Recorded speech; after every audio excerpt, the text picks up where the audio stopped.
Hello and welcome to the Note Coach podcast. This is episode 328, Unlock Your Inner Confidence. I'm your host, Suzanne Kohlberg, welcoming back Chantal Dempsey. We just yesterday recorded an episode about self-doubt. So if you haven't listened to that one yet, stay here with us, but I highly recommend going and tuning into it after this, because I think, step one, overcoming self-doubt. Step two, unlocking your inner confidence, because I don't know where we're going to go with this, but this is my thoughts about it. And I'm interested to hear what you have to say, Chantal. There's the outer confidence. Like when you see somebody online and they look like they have it all together and everything's amazing. And then there's like the shit show within.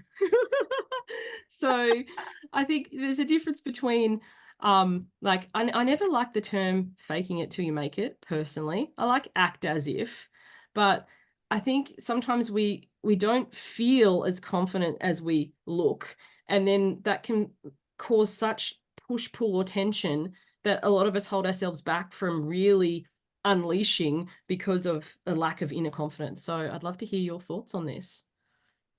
Yes, and you've made some amazing points there, Suzanne. Absolutely. The difference between the outer confidence and the inner confidence. And we always see people around and think, oh, wow, they're super confident. Actually, they're not. They're, like you say, they're like literally crumbling inside.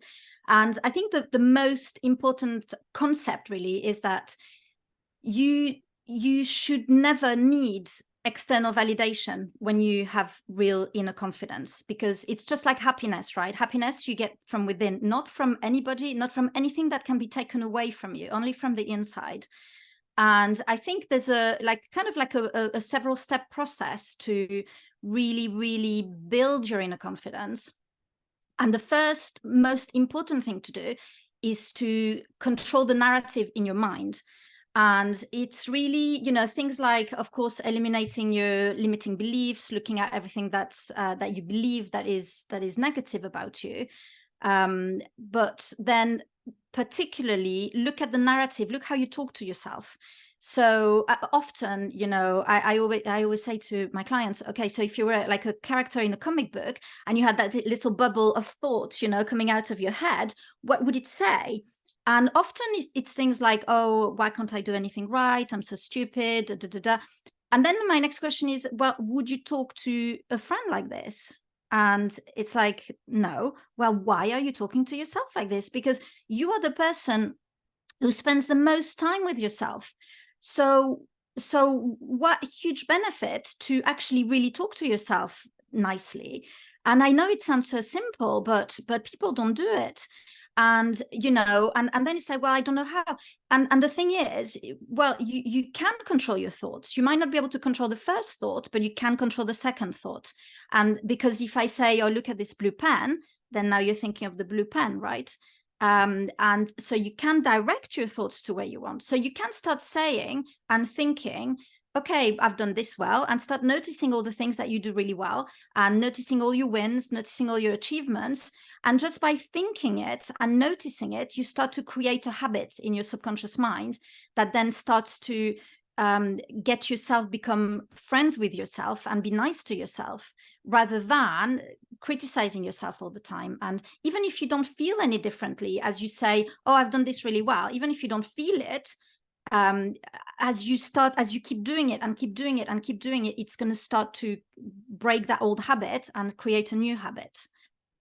I love that, like a real example of like subconscious rewiring, because back to the point you made about not needing external validation. Like I think many of us have heard that before, and we have the nascent eye roll. And we're like, yeah, I know, but it's so nice to have and all this sort of thing. But when you have that inner confidence, you're not railed by other people's opinions or inputs. So I've got a personal example. My program, Why Wait, was supposed to start on the 19th of March. And as you could no doubt hear in my voice for people listening, I've been really unwell. So I was like, well, what do I do? Like, I don't want to run a program that's not going to be the best. Like, but then in the back of my mind, it's like, people have paid me, they're going to be so disappointed. And I was like, what would me at my most confident do is like, I would push it back by a week. I'd let everyone know, thank you for your understanding. I'm really unwell. We're going to postpone this by a week. Because then when we do start and I'm at full health, then I can deliver what I promised. So sometimes turning up when you're kind of not really with it and can't string a sentence together, it's kind of like, but then people will be like, well, why are you still running the show? Like the podcast? I could very well have paused this.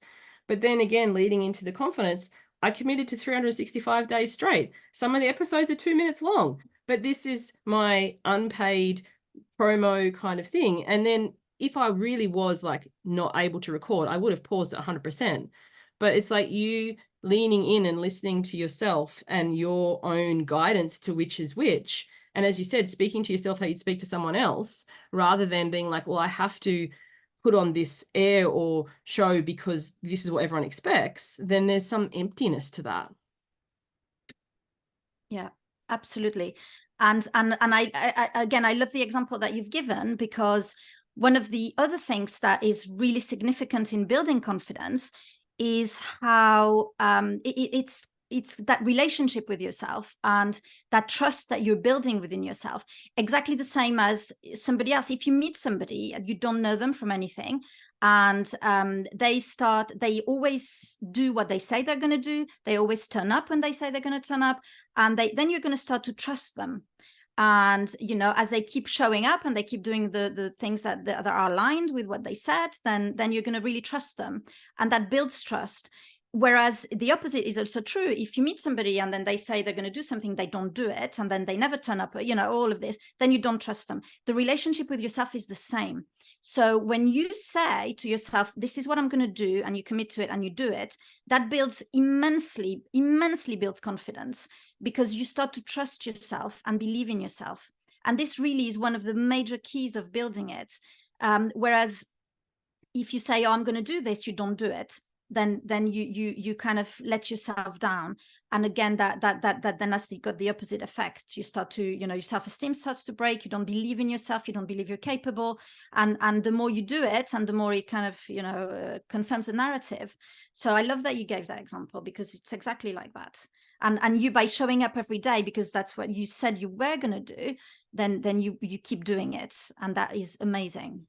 Thank you. And I love the point you've made here about trust, because how many of us have eroded self-trust? We've said to ourselves, I'm never going to eat chocolate again after having a binge fest, and then tomorrow it's the same thing. Or we've said, I'm never going to watch an entire series and stay up too late. I'm going to go to bed on time, or I'm going to get up in the morning and walk. And we've eroded our self-trust so much that we don't even listen to ourselves, and then we wonder why we don't have the confidence. And I guess I'd love to hear your take, but when I work with people, it's making the commitment so small. Like I have shared on this show before, originally I committed to 100 days straight. Then I went from 100 to 365. It was too big of a jump. Like in hindsight, I should have kept it smaller. But like building your self-trust by making small commitments and following through, rather than going, I'm going to massively overhaul my life. Because that's what happens. Most of us get to a point where we're so sick of ourselves that we're just like, something needs to change. And instead of changing a small thing and following through, we decide we're going to eat right, exercise, give up alcohol, go to bed early, have no caffeine. And then we're just like setting ourselves up for a massive disaster. Yeah. No, absolutely. You're absolutely right. It's achievable mini goals, right? And that's the perfect way to start. You set yourself a goal that is, achievable, quite small, that that is still pushes you a bit, because obviously you want to have that pride in yourself that you have achieved it. But like you say, exactly like you say, don't do it all at once. And one of the things that one of the tools, if you like, that I love, and you'll know this, Suzanne, probably, well, I'm sure, is set yourself the goal of noticing at least 3 things every day that you do really well, because that will focus your mind towards all the positives of you rather than the negatives. And as you commit to doing that every day and writing it down, ideally, then not only do you fulfill the goal that you said, that you're going to do this every day. And 3 things, it takes literally 10 seconds to think of that. You can think of those 3 things in the shower, while you brush your teeth, in the car, at any time. It doesn't take any time out of your day, and then you can just write them down. Again, it takes 10 seconds, but you do that because you've committed to do that. That's an easy task, but also it's got so many other benefits of focusing your mind towards all the good things that you that you have, that you do, that you are, and then that really builds your confidence. And also, if you write it down, imagine in 6 months' time, you have a whole notebook full of your genius. I had another guest on the show called Heather Tobin, if anyone wants to check out her episodes, but she called that the to-do list. And I love that so much because so many of us have a never-ending to-do list that just we get overwhelmed even thinking about. But if you have your to-do list, and you could do it in a notebook, notes on your phone. I live by notes on my phone. But as you said, 3 things that you've done well, and they don't need to be an achievement thing as such. It could be like, I said no when I really wanted to, or I unsubscribed from that email list finally because I got it. Like, it was funny this morning, Harvey Norman here is kind of like a furniture store. I don't know how I got on the email list, maybe from like 20 years ago. But every time an email come in from them, I was like, oh, I should unsubscribe. Like, I don't need any furniture. And this morning I was like, this is the time, unsubscribe. Like, it's going on my to-do list. It's so basic, but at the moment I'm so unwell that something like that just feels like a real sense of achievement. But then you feel at the end of the day, got something done. It could be made your bed. It could be, paid for my daughter's cheerleading uniform. Like, oh, I've got to do that before the deadline, or whatever it is. But then, you have accomplished something. And most people go, oh, 3 things is a lot. But when you start to look for them, they become so much easier to see. And I think ta-da is so much more exciting than to do.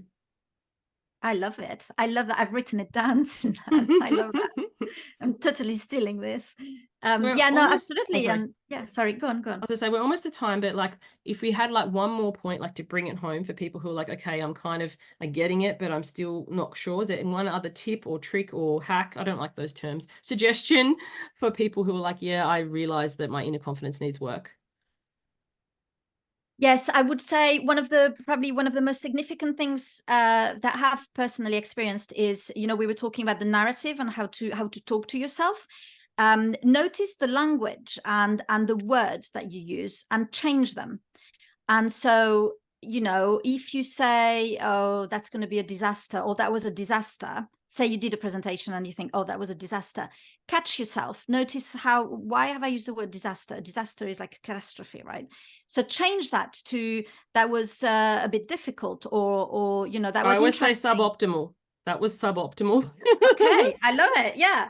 But so just by changing the wording, you can really change the experience. And I noticed that dramatically. I actually did a little test where I spent a week using the word amazing a lot. This is amazing. This is amazing. I've kind of started getting really used to that. But I know it sounds weird, but my experience of that week was so pink and glowy and positive, just because I started using a lot of words like that. So I think, particularly when you talk about yourself or when you think about yourself, change the wording. Just that simple thing, change the wording. So particularly if you identify a word that you use a lot about yourself, like I'm so stupid, or get rid of that word. I say lazy, and then I catch it and say efficient. And I did that before we hit record when you and I were chatting. I'm like, I don't do this because I'm lazy. Well, I'm efficient. But do you know what I mean? So it's kind of like, I don't do this because I don't want to. When I say lazy, then it has the negative connotations, but it's like, I'm more efficient.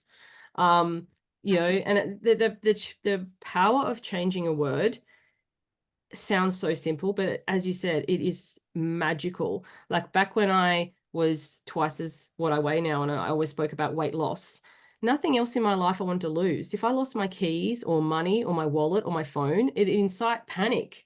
So I changed weight loss to weight release, like it's no longer serving me.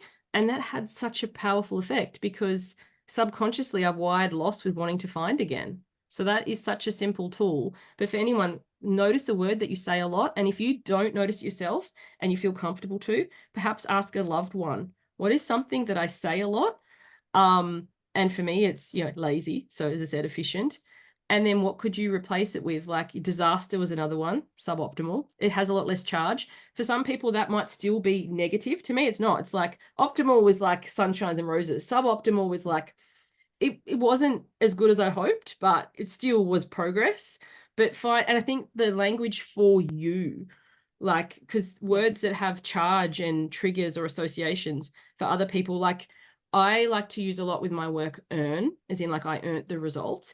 And some people have work hard for your money, or you got to earn it, as negative. So then when we work together, it's discussing what terminology is more open for them. Another thing I do is captain's orders in my work, and I love that, but people are like, oh, I don't like to be ordered around. So then we come up with other words for them. So playing around with a word that doesn't charge you but does feel better, I think that's such a powerful tip. Thank you, Chantal. Yeah, no, my pleasure. Yes, thank you, Suzanne. So to finish up, what do you do and where can people find you? Well, I am a confidence coach, and I do all things to do with confidence. I love it. Absolutely. Yeah, this is my true passion. And so I help anybody who experiences self-doubt, anxiety, feeling stuck, and wants to become really confident. And you can find me on my website, chantaldempsey.com. And there's a few freebies on there, guided meditations and workbooks and stuff like that. Awesome. So thank you so much. Thank you, everyone. Hope to catch you on the next one. Bye for now.